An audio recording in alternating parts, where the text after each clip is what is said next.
Montgomery, Alabama, AP, it's Trump versus Trumpland. President Donald Trump's political muscles are getting a workout in a Republican runoff election in Alabama that has an awkward dynamic. He's campaigning for the establishment-backed incumbent over an upstart beloved by many of his own most ardent supporters, including his former chief strategist Steve Bannon. Motivated by personal loyalty and a sense that the race is newly competitive, Trump heads to Huntsville, Alabama, on Friday to campaign for Senator Luther Strange, appointed in February to temporarily fill the seat that opened up when Jeff Sessions became Attorney General.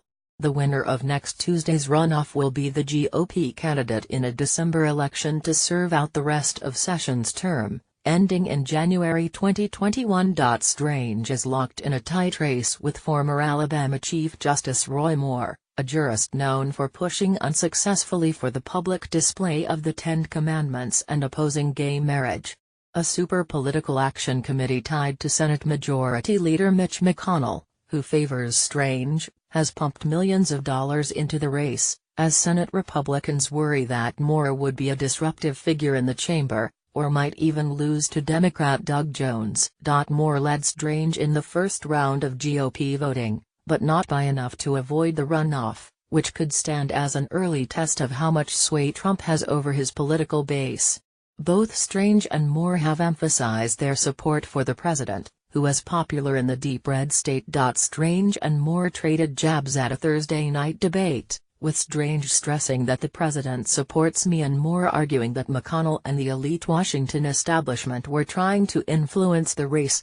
GOP leaders worry about what a loss by Strange would say about the president's political strength going into a midterm election year, as well as their ability to advance his agenda in Congress. McConnell spoke with Trump recently and assured him that Strange was much more competitive than recent public polls suggested, according to a person with knowledge of the call who requested anonymity to discuss it.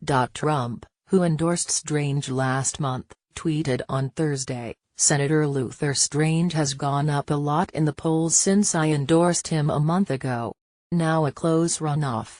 He will be great in D.C." Challenger Moore, running on an anti-Washington platform, has backing from former Trump chief strategist Bannon and his conservative website Breitbart News, and the Great America Alliance, an advocacy group that supports Trump. A rally for Moore Thursday night at a historic train shed on the banks of the Alabama River featured Trump allies including former Alaska Governor Sarah Palin and former White House official Sebastian Gorka. Palin stressed her support for the president, while arguing that Moore was a better match for Trump's movement.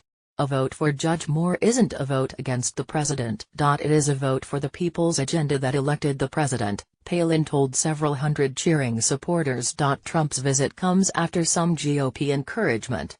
At the end of a White House meeting last week, he asked Senator Bob Corker, of Tennessee, about Strange's chances, and Corker said Trump needed to make the trip, said a person familiar with the conversation who was not authorized to speak publicly.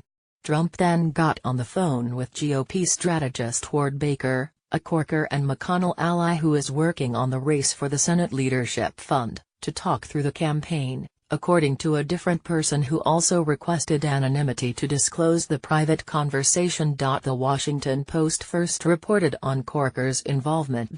Trump allies stressed that the president was also motivated by Strange's loyalty and commitment to his agenda. Stephen Law, who runs the Senate Leadership Fund, which is on pace to spend more than $9 million to keep Strange in the Senate, said the best booster rocket that Luther Strange could have is Donald Trump coming in the last few days. Trump appears to be placing other factors over ideology as he pushes to keep Strange in the Senate over a candidate more in sync with a tone of his own 2016 campaign. In 2010 and 2012, the GOP had a few disastrous Senate primaries where extreme candidates won and then lost winnable races to Democrats in the general election. Since then, McConnell has been determined not to let it happen again, and has succeeded in every instance. But the pro-Moore forces have shown no signs of retreat. His conservative backers include Fox News' Sean Hannity and former Arkansas Governor Mike Huckabee. Andy Sarabian, a senior advisor to Great America Alliance, said the efforts for more were not a knock on Trump. "We all support the president and that will never change," Sarabian said. But he added, "What does a change candidate breed? It breeds a movement." Moore has stressed that the race could send a message. What's happening in A.